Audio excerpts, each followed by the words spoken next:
नमस्कार। दिन भर की अंतर्राष्ट्रीय खबरों पर आपका स्वागत है। आज की सबसे बड़ी खबर भारत के पड़ोस से सामने निकल के आ रही है, जो जानना आपके लिए बेहद जरूरी है। असल में बांग्लादेश के अंदर कई ऐसी जेलों को पूरी तरीके से तोड़ा जा चुका है, जहां पर 500 से भी ज्यादा खतरनाक ऐसे आतंकी बंद थे जिनके पास आज भी भारी मात्रा में आधुनिक हथियार मौजूद हैं और अब ये पूरी तरीके से या फिर कहें गलत तरीके से भारत में घुसने की कोशिश जरूर करेंगे। दूसरी अपडेट कि भारत के विदेश मंत्री एस जयशंकर जी ने बांग्लादेश के पूर्व प्रधानमंत्री शेख हसीना जी के लिए लंदन के साथ बातचीत करनी शुरू कर दी है, ताकि इन्हें वहां पर शिफ्ट किया जा सके और उनकी वजह से बांग्लादेश के अंदर जो माइनॉरिटीज शिकार हो रहे हैं उस पूरे मामले को कंट्रोल किया जा सके। साथ ही भारत और रूस के बीच में एक बहुत ही इंपॉर्टेंट डिफेंस डील होने वाली है। आज के इस वीडियो में सारी रिपोर्ट डिटेल्स में आपको बताते हैं। यदि आपको हमारे वीडियोस पसंद आ रहे हैं तो इन्हें लाइक और चैनल को सब्सक्राइब जरूर करें। सबसे पहले पड़ोसी देश यानी कि बांग्लादेश की बात की जाए तो आज दोनों देशों के बीच में करीब 4096 किलोमीटर का बॉर्डर है, लेकिन ये बॉर्डर सीधा बॉर्डर नहीं है, बल्कि इस रास्ते में कई पहाड़ हैं, कई नदियां हैं, कई दलदली क्षेत्र है और कई ऐसे जंगल हैं जहां पर पूरी तरीके से निगरानी रख पाना शायद हमारी सेनाओं के लिए काफी ज्यादा क्रिटिकल हो जाए। और ऐसे समय में जहां बांग्लादेश के अंदर अराजकता बिल्कुल चरम सीमा पर पहुंच चुकी है। वहीं रिसेंटली रिपोर्ट्स के मुताबिक बांग्लादेश के अंदर तमाम ऐसी जेलें तोड़ी जा चुकी हैं जिसमें खतरनाक कैदी बंद किए गए थे। इसमें कई आतंकी हैं, कई पाकिस्तान के लोग हैं और कई दुनिया भर के बड़े आतंकी संगठनों में शामिल लोग यहाँ पर बंद थे और अब ये पूरी तरीके से बाहर हो चुके हैं। साथ ही इनके हाथ में कई ऐसे ग्रुप हैं जिन्होंने इन्हें आधुनिक हथियार सौंपने शुरू कर दिए हैं। आधुनिक बंदूकें, आधुनिक गोला बारूद इनके हाथ में आ चुका है और अब ये भारत के अंदर घुसने की कोशिश करेंगे। और आपके मन में सवाल आ सकता है कि ये भारत के अंदर ही घुसने की कोशिश क्यों करेंगे, ये किसी और देश भी जा सकते हैं। तो पहली चीज कि जिस तरीके से भारत ने बांग्लादेश से आने वाले किसी को भी अपने देश में परमिशन नहीं दी है, उसी तरीके से लगभग सभी देश अलर्ट पर हैं। But the biggest problem is ये वो सभी लोग जेल के अंदर बंद किए गए थे जो कभी न कभी एंटी इंडिया रहे हैं और पूर्व प्रधानमंत्री शेख हसीना जी ने इन्हें इसीलिए जेल के अंदर डाला था और कई बार इनके पास कई ऐसे सबूत और हथियार मिले थे जिससे इन्हें जेल के अंदर रखा गया था। लेकिन अब वो सारी जेल टूट चुकी है, जिसमें से 400 से 500 खतरनाक आतंकी हैं। इसके अलावा करीब 1200 लोग बांग्लादेश से बाहर निकलना शुरू कर चुके हैं और हैरानी की बात यह है कि तीनों तरफ से बांग्लादेश भारत से घिरा हुआ है, चौथी तरफ समुद्र है और अब इनके लिए जाने के सिर्फ एक ही रास्ता है जो है भारत। अब ये किसी भी तरीके से भारत में घुसने की कोशिश करेंगे, इसीलिए केंद्र सरकार की तरफ से बीएसएफ और जितने भी सिक्योरिटी फोर्सेस वहां पर धीरे धीरे तैनात की जा रही हैं, सबको हाई अलर्ट पर रखा जा चुका है। साथ ही अगर हम आपको और डिटेल्स बताएं तो बांग्लादेश की तरफ से आ रही रिपोर्ट्स के मुताबिक एक ग्रुप जो आजाद किया गया है जेल से, उसकी एक पार्टी है जिसका नाम है जमात-ए-इस्लामी और दूसरी है हफजात-ई-इस्लामी। ये दोनों ही कट्टरपंथी ग्रुप हैं जो इस्लाम को गलत तरीके से प्रमोट करने की कोशिश करते हैं और ये बिना किसी सही गलत को देखे हुए आज से नहीं बल्कि पिछले कई सालों से माइनॉरिटीज का शिकार करते आए हैं। और अब इतने खतरनाक लोगों का बाहर आने का मतलब है कि हमारी सेनाओं के लिए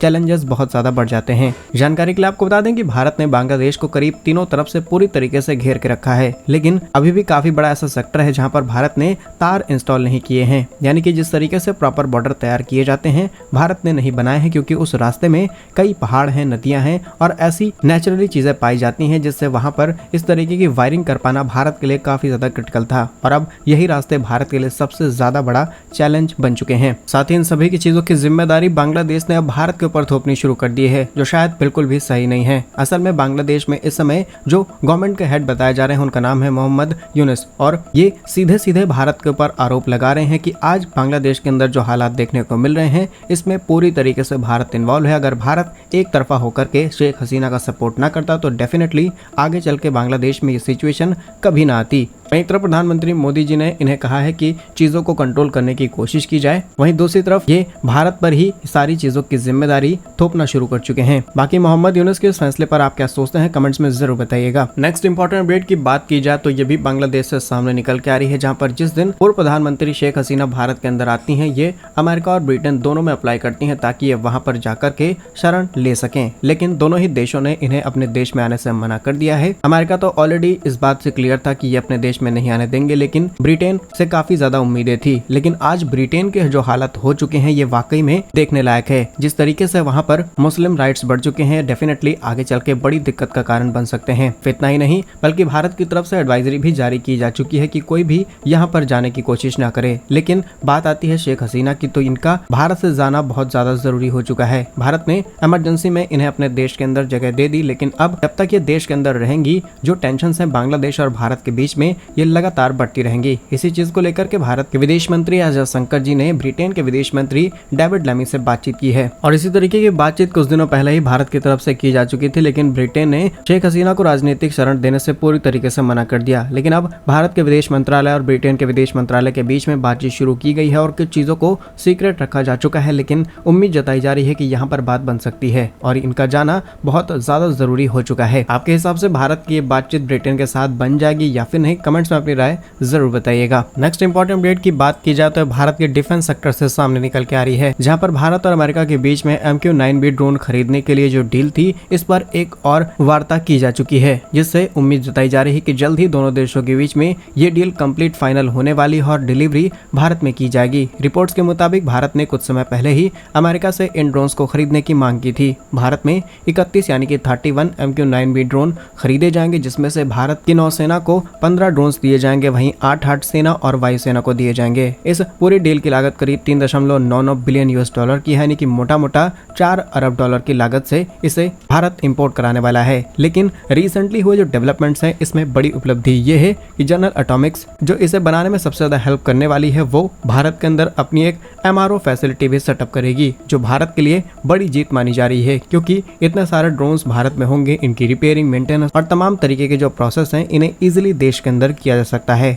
और इस नई नेगोशिएशन से ये बड़ी रिपोर्ट सामने निकल के आई है। नेक्स्ट इंपॉर्टेंट अपडेट की बात की जाए तो भारत और रूस से सामने निकल के आ रही है, जहां पर भारत अपनी मिलिट्री कैपेबिलिटीज को इंक्रीज करने के लिए रशिया के साथ एक और बड़ी डील करने जा रहा है, जहां पर रशिया भारत को करीब 120 किलोमीटर लॉन्ग रेंज वाली surface to air missile supply करने वाला है। रिसेंटली PM मोदी ने रशिया विजिट किया, जिसके बाद इन चीजों को लेकर के बातचीत की गई थी, लेकिन ये सारी चीजें अभी सीक्रेट रखी जा रही थी। लेकिन जैसे जैसे प्रोसेस आगे बढ़ रहा है, पब्लिकली इन चीजों को रिलीज किया जा रहा है। एंड जो सबसे बड़ी इंटरेस्टिंग डेवलपमेंट यहाँ पर देखने को मिली है, एक्सपर्ट्स ने भी इस बात का खुलासा किया है कि भारत के पास जो S-400 है, वहां पर इसे मिसाइल को इंटीग्रेट किया जा सकता है और जो नई मिसाइल भारत को मिलने वाली है, इसका नाम है 40N6, जो कि एक कटिंग एज इंटरसेप्टर मिसाइल है। ये किसी भी प्रकार के एरियल थ्रेट्स को काउंटर कर सकती है, इसमें हाई स्पीड है, लो एल्टीट्यूड के साथ ही टारगेट कर सकती है और तमाम ऐसी खूबियां इस मिसाइल में, जिनकी जरूरत आज भारत को सबसे ज्यादा है। इसके अलावा इस मिसाइल को सिर्फ